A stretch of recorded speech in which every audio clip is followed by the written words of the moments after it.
My name is Aria, and the house I bought in secret was the biggest achievement of my life, something I worked toward for years by taking extra shifts, skipping vacations, saving every spare dollar, and quietly building a future while everyone else thought I was barely getting by. Because for me, this house wasn't just a place to live, it was freedom. Proof that I could create something on my own without needing approval. And that's why I didn't tell my family right away. Not because I was hiding it, but because every big decision I ever made always turned into a family discussion that somehow ended up benefiting my older brother Marcus instead of me. So I wanted one thing in my life that truly belonged to me.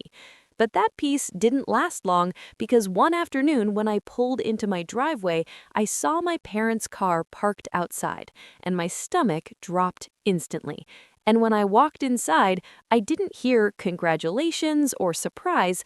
I heard drawers opening, furniture being moved, and my brother standing in the living room smiling like he had already won something, while my mom casually said the house was perfect for Marcus and that he would be moving in soon, not with me, but instead of me.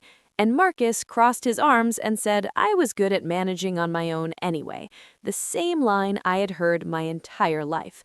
And in that moment, I realized they hadn't come to visit, they had come to claim. Because growing up, Marcus was always the one going through a hard time. If he failed a class, it was the teacher's fault. If he quit a job, it was stress. If he spent recklessly, my parents covered it. Well, I was always the strong one who didn't need help, which really meant I was expected to sacrifice quietly.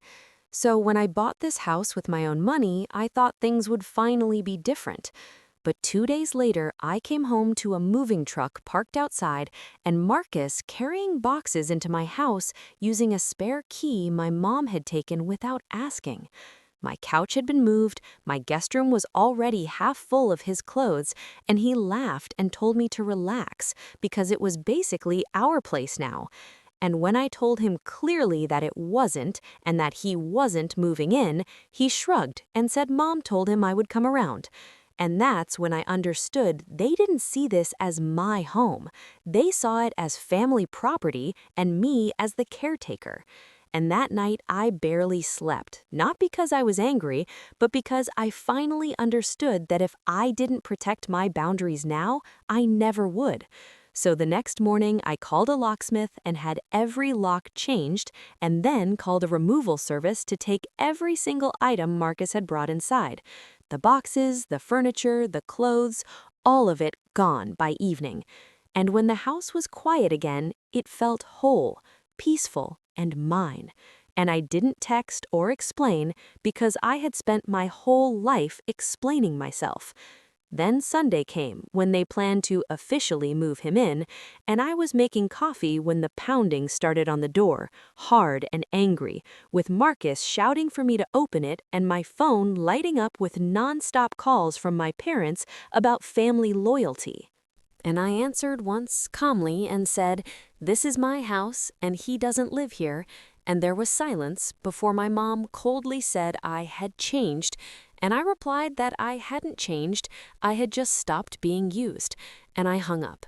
And Marcus went online posting about betrayal and how I kicked him out of his own home. But instead of support, people questioned his entitlement.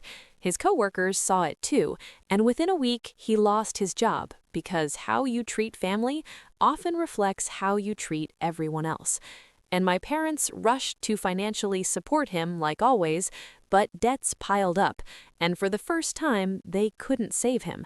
And I blocked them all without yelling or drama, just peace. And now, every morning, I sit in my living room, drinking coffee in silence that feels like freedom.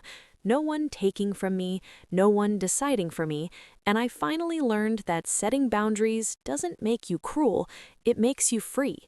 And sometimes the bravest thing you can do is close the door and choose yourself.